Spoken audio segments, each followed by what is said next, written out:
Hey, you want to see something really scary? What's your favorite scary movie? I'm gonna scare the hell out of you. What was living behind that boy's eyes was purely and simply evil. They're coming to get you, Barbara. When there's no more room in hell, the dead will walk here. What's blood for, if not for shedding? Welcome to Fright Night. Welcome back to Jump Scare. I'm Betty. And I'm Shad. This week we are talking with David Joseph Craig and Brian Crano, who are the writer-directors of the new film, I Don't Understand You. Thank you so much for being here with us, guys. Welcome. Our pleasure. Thanks for having us. Yeah, thanks for having us. We initially saw this last year during the Overlook Film Festival, and we have been waiting for it to come out for a while. How fun. I wish we could have been there for that one. We found out too late that we were screening there, but heard it was a fun screening. We love watching the movie in theater, so I hope it was a raucous screening over there. It was. Everybody was very into it. That's awesome. Great. And that's why we were so excited for it, and we kept waiting and waiting, and we were like, when is this coming? Yes, and then we got the opportunity to get a screener, and we were more than thrilled to watch it again. It was interesting. Like, do you guys remember those big fires in LA? Yes. Yes. That was like, I would have never thought that would delay a release, but that kind of pushed us back a little bit because nobody was sure how it was all going to work out. So it was interesting, but yeah, we're super stoked that the movie's going to come out now. All right, so can we ask you to give us just a brief synopsis of the movie for people who are listening that haven't had a chance to see it yet? Sure. This is David. I Don't Understand You is about a couple who is played by Nick Kroll and Andrew Rannells, who are on the verge of adopting an infant baby and are about to go on a trip for their 10th anniversary to beautiful Italy. And on the night of their anniversary, they're in the middle of rural Italy and get their car stuck in a ditch, and mayhem ensues after that. Yes, it does. So this is kind of like loosely based on you guys' like road to like parenthood, right? Yeah. And how did that experience, how did that experience inspire you to create like a horror movie out of that? Well, it's interesting. We had the first act has like some pretty autobiographical stuff in it in terms of, like the trip that we took to Italy to celebrate our 10th anniversary, getting stuck in a ditch, all this stuff. And one thing that we sort of realized, we had 6 weeks notice before our son was born, between matching with the birth mother of our child and then him arriving. And that whole time was like panic and kind of, how do we do this in 6 weeks? And where are we ready? And all, all that kind of stuff. And we realized like there's a certain element of that emotional space that's pretty close to like a character in a horror film, and just being suddenly really vulnerable, it started to kind of make sense. And then, that combined with, getting trapped in the woods, sort of all kind of aligned to having this project come out as it did. Yeah. You guys, obviously, you filmed over in Italy. Yes. What were some of the challenges of filming over there? As you're at your hometown, when you're filming in LA around that, it's obviously a little easier for things. But what were some challenges about filming over there? First of all, it was an absolute wonderful experience shooting in Italy. I think some of the differences, I would call them, we had to just kind of accept. And we realized very quickly when we got over there being that there were 7 Americans and 120 some odd Italians on the set, that we were making an Italian movie in mostly English. And having to do that, we just decided early on to agree to make a movie their way. And I guess some of the challenges, if you want to call them that, were, they really honor meals. So most of our movie takes place at night, and there were about 4.5 weeks in which we were shooting all nights, and typically we'd be able to, split that somewhat during the day. If it's inside, we can cover some windows and do the night shoots, day for night. But we had to shoot all nights. So we would, call time would be about 7 p.m. and we'd wrap around 5 a.m. And so we were pretty much nocturnal for a full month. And we also had a 3-year-old child at the time. So we were seeing him come back from school. We would eat dinner with him and then go to work and then eat breakfast with him and go to bed. And then, yeah, I mean, I think also working in a different language where most of the people on set spoke very little English was also a fun little adventure to go on as well. So life was imitating art at that point. A little. Oh, Yes, totally. a little bit. So like when you have like the special effects team, or these like very serious like Italian guys. Oh, sorry about that. I'll go back. Let me just turn that off. I didn't hear anything, by the way, Brian. Oh, okay. There was a big beep on my end. So like the special effects team were these Italian guys, like very serious macho Italian guys, and they'd be like in a huddle, like having what seemed like an argument about like a blood rig or something. And then you'd ask like the AD, like, are they okay? Are they fighting? And he'd be like, no, they're just trying to figure it out. But so there was like all of the kind of like heightened emotion that we associate, or at least I associate with like my Italian family. That all that passion got brought into the work, and it was really cool. But you're also like, you don't really have access to it in the same way that you would here, because they're having an argument that you can't understand. So it was like, well, let's see how this goes. And it always ended up great. So that was nice. Now, this movie is a very dark comedy. And obviously, we're big horror fans. So we were very much into that, both aspects of it, the horror and the comedy. Are you guys fans of horror movies as well? Or was that just, an extension of this, We're giant genre and horror fans. Have been since my I would sneak around the couch and watch my dad watching Killer Clowns. Very way too early for my own liking, but it was the only way I could catch some real cinema, because I wasn't allowed to watch very much when I was younger. But I've always been a fan of horror, and truly, like, our Brian and I's sort of combined creative love are like really outrageous 90s films as well, because I think it was an era in cinema in which people were being given, boatloads of money to make whatever they wanted to make, and they could just go completely outlandish. So that's sort of where our comedic styling comes from, as well as just like what sort of, I think that's why we both like horror and comedy so much, is like what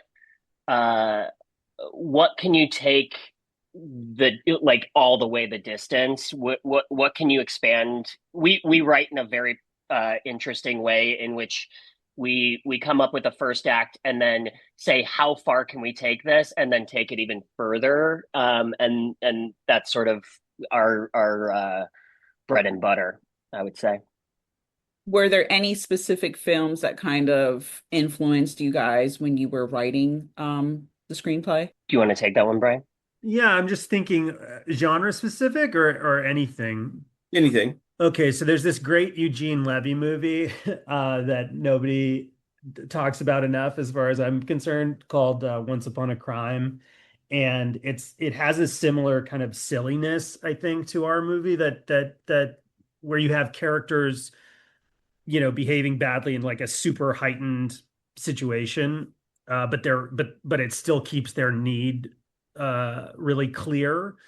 And so that was a movie that I watched so much as a kid that I think there's a lot of, it also has like Americans abroad behaving badly kind of elements to it. So that one for me definitely is an influence. And then um, just in terms of the kind of like spooky scaries of it all, I always just go back to Silence of the Lambs just because I think it's like the most perfect movie, and like I love how kind of percussive the scares are, but they're not sort of like silly like dog jumps on a window scare, you know what I mean? It's always it always is sort of like connected to plot and moves the story forward whenever something spooky happens. So like that's one that is just like totemic to me. I think it's a perfect film. How was I it? love, Oh, go ahead. no, I'm so sorry, David. Go ahead. I was just gonna say, like, Shaun of the Dead is something so Oh, yeah. specific as well, specifically with like the blood gags, and we just like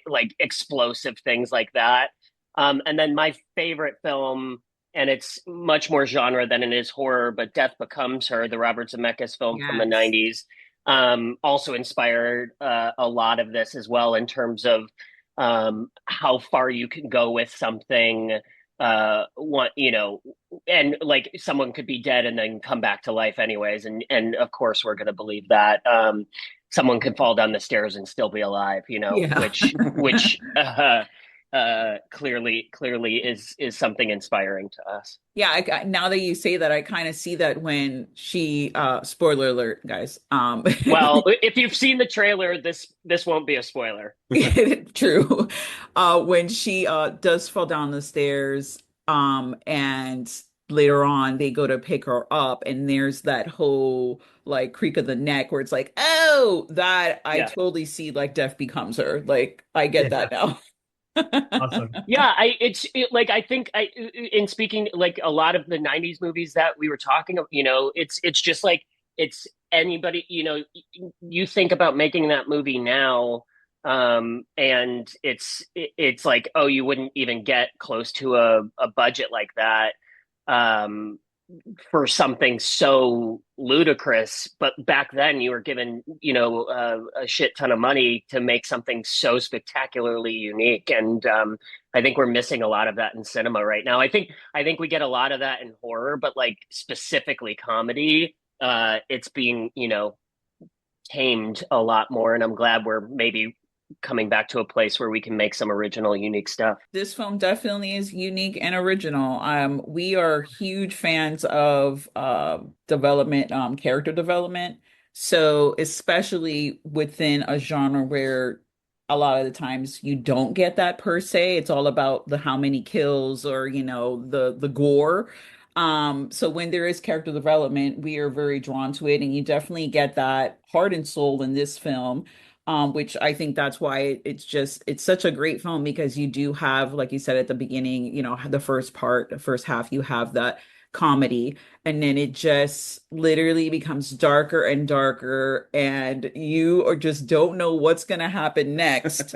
And it's definitely something that's like, I was so cringed at so many moments. I had to close my eyes. I was like, oh no, what's gonna happen now? Because of course, you want them to succeed. You want them to get out of there. You don't want them, you want them to at the end have that happy ending, which is why they do what they do. They're motivated to get past this, to get to home to their new baby. So I really enjoyed it. Thank you so Thank you. much.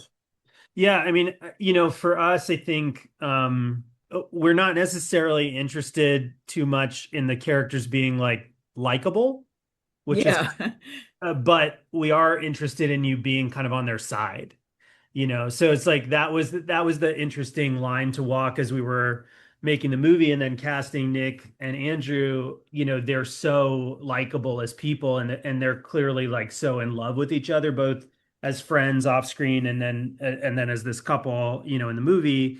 that it gave us, like, once we started seeing them work, we're like, oh, we can push it farther. We can make, we can make them do worse shit because they were just so engaging, and they would do something horrible in a scene and you'd be like, yeah, now, like, it would be like a hat on a hat. Like, what else can we, like, how much farther can we take it? And they were so game in helping us find, the sort of edge of the line we could walk. Yeah. And thank you for speaking to the character development of that. I think that is something we hold really precious to us too, which is we want our characters to always, even if they're in the most fucked up situations, if they're acting to the height of their intelligence, you can always stick with them. It's when they start to veer off and do things that their character wouldn't do, that I think we suddenly aren't with them or aren't rooting for them. And so we always try to do that with our characters, is ground them in a real sense of their, I mean, they can be not so smart characters, but as long as they're living to the height of that, we can always just send them into complete buffoonery. Yeah, I'm obsessed with Nick and Andrew. I love them. I've seen a lot of their work. And when I saw that they were going to be in this one, before I even knew, when I read the synopsis, I was like, okay, we have to see this movie, because we definitely were kind of pressed on time on what films we were going to be able to watch when we were attending the Overlook Film Festival, and this was top pick. So it was like, whatever we do, we have to be here for this, because I cannot miss this.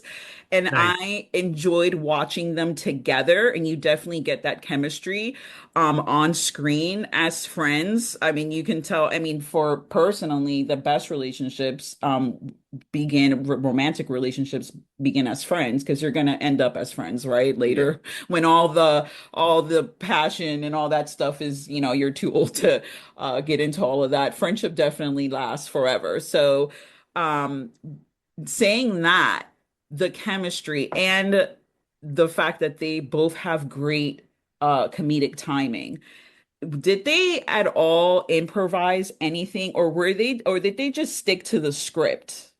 Well, it was interesting because, well, two things. First of all, it was so nice that they're, like, so enamored of each other as people. Like, usually when you go to shoot a movie, you're like, hey, Steve, this is your husband, Will, or whatever, like, introduce each other, and then we'll be shooting like 20 minutes later, and there's just like no relationship. You know what I mean?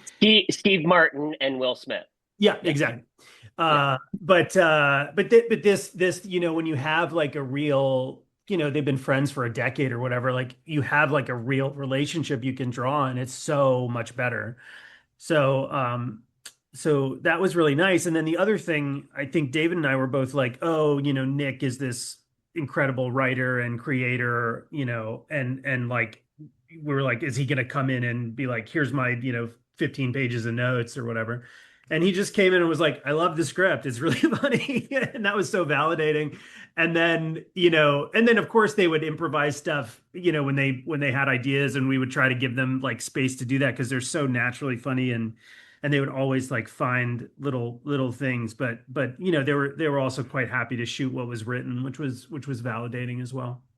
I think something else we didn't take into account until after we cast them, which was such a luxury to us, was both of them come from comedy duos, Nick with John Mulaney and Andrew with Josh Gad.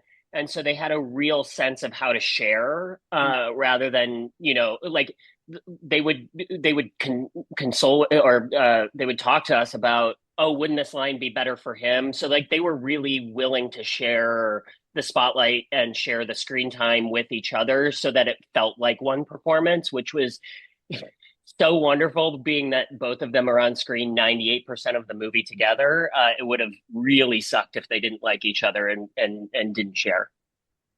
Yeah, you can feel they feel very natural on the screen. Like, you don't question at all that they're a very happily married couple. Yeah. Well, and that was so nice because, like, I noticed this thing that Nick would do every day. that we got to set, like, before we're shooting, everybody's like having a coffee or whatever. And he would do this really smart thing where he would like go up to Andrew quietly and not for show and just like give him some like very sweet compliment. Covered in blood. They'd both be covered in blood. Yeah. But then you'd kind of see Andrew like, kind of like stand up a little straighter and just feel good. And it was like such a great hack for going forward. I'm totally going to use it just because it was like, oh yeah, everybody's like working really hard. We're shooting nights. Nobody feels their best. You know what I mean? And just to like have someone be like a little bit sweet to you before you have to go work for 12 hours is like a really smart idea. It's like, oh yeah, this is great. Now, there's obviously a lot of interesting deaths that occur in this movie.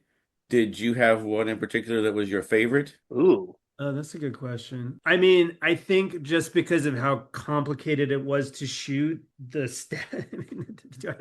do you use this? Massimo? Yeah, the stabbings, I guess, would be my favorite. Just because like there's practical blood. We're in this scene, that's a really long scene. I mean, it's split up into parts, but in terms of shooting purposes, like we were in that room for like 2.5 weeks or something. So when we finally got through the blood stuff, it meant that we could get out of that fucking room. And that was like a joy, like a true joy. Like I think I nearly cried. I was like, thank God we were out of scene 66. Well, and our effects ladies were like literally the best in the, like, I've never worked with better special effects,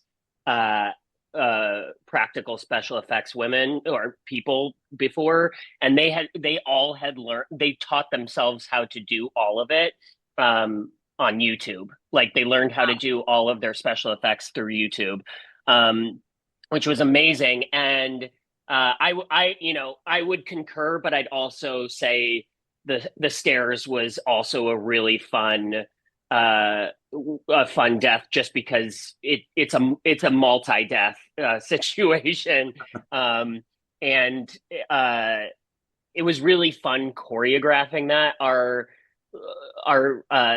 Our stunt double for it's for those who haven't seen it, it's our older lady, Nona, who is Zia Graziella, who is who takes a tumble, and her stunt double was a 23-year-old, like really nimble stunt person who would be doing push-ups in the middle of it, and then like would like fly down the stairs, and you're like, oh wait, like she's probably 3 times your age, like we've got to like calm this down a little bit. But that was a really fun one to choreograph.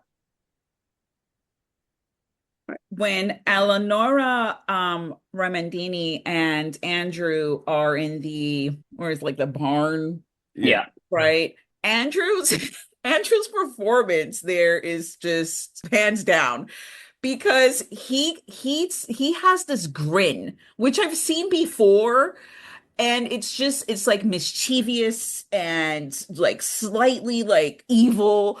And in that scene, it's just I lost myself in the moment, because I was like, okay, it's full Jack Torrance. Like yes. he goes full Shining in that moment. Yeah, yes, it was great. he does. And I completely forgot for a second, like, oh, he's like a good guy.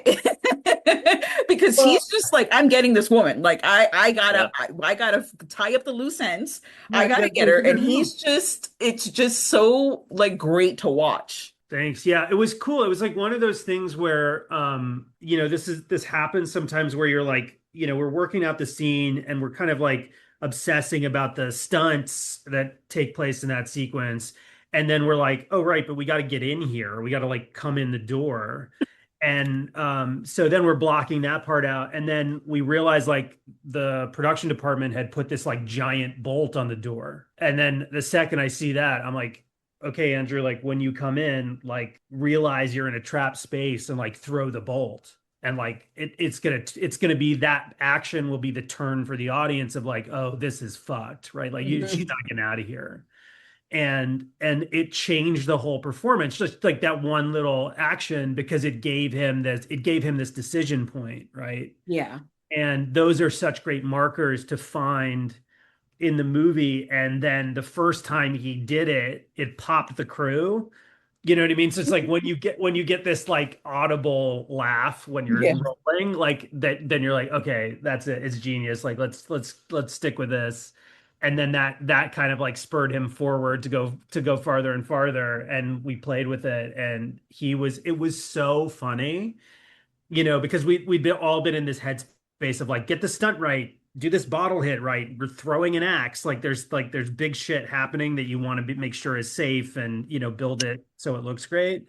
But then you're like, oh yeah, now this performance is sort of living up to all this violence. It's like, it was really fun. Well, and the moonlight just hits him at the right moment when he just goes, Francesca, and you're like, yes, get it. We actually during we premiered at South by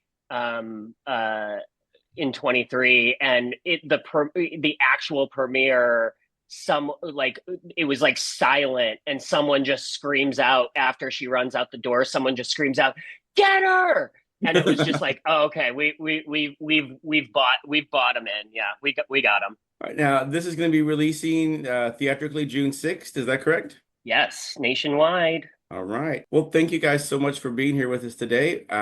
We are anxious to see the movie in theaters now. Again. We're going to watch it again because it's definitely one of those. I mean, you know, in this day and age, we're collectors, so we like to purchase things that we like physical media, so definitely, you know, hopefully it hits the shelves and this will definitely be added to our collection. That's so sweet. Fantastic. Yeah, and if anybody gets a chance, go and see it in the theaters, because it really is a fun watch to be in a crowd together and have a shared experience. As a filmmaker's dream, it's always lovely to have people go to see your movie in a theater, but it's also I think we made a theatrical movie that people should see in the theater.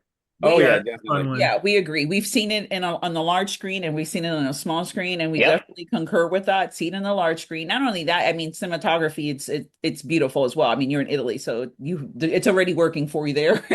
And yeah, go have an Italian vacation for 90 minutes. Exactly. That's great that you shouted that out, and I want to also shout out Lowell Meyer, who is the DP and shot the movie amazingly well. He did like Knock at the Cabin and he's doing a horror movie now with Jessica Chastain. So he's like definitely creeping up on the genre in a great way, and was just like a pleasure to work with. Yeah, he did a great job, because it took a turn from like a beautiful vacation film to Texas Chainsaw Massacre, just in a heartbeat. You know? Yeah, kudos to everyone that worked in the film. Everyone did a fantastic job. Thank you. That's awesome. Thanks so much, guys. Oh, yeah, thank you for being here. Well, thank you so much for joining us, and stay tuned to the horror. And now, folks, it's time to say goodnight. We sincerely appreciate your patronage and hope we've succeeded in bringing you an enjoyable evening of entertainment. Please drive home carefully and come back again soon. Good night.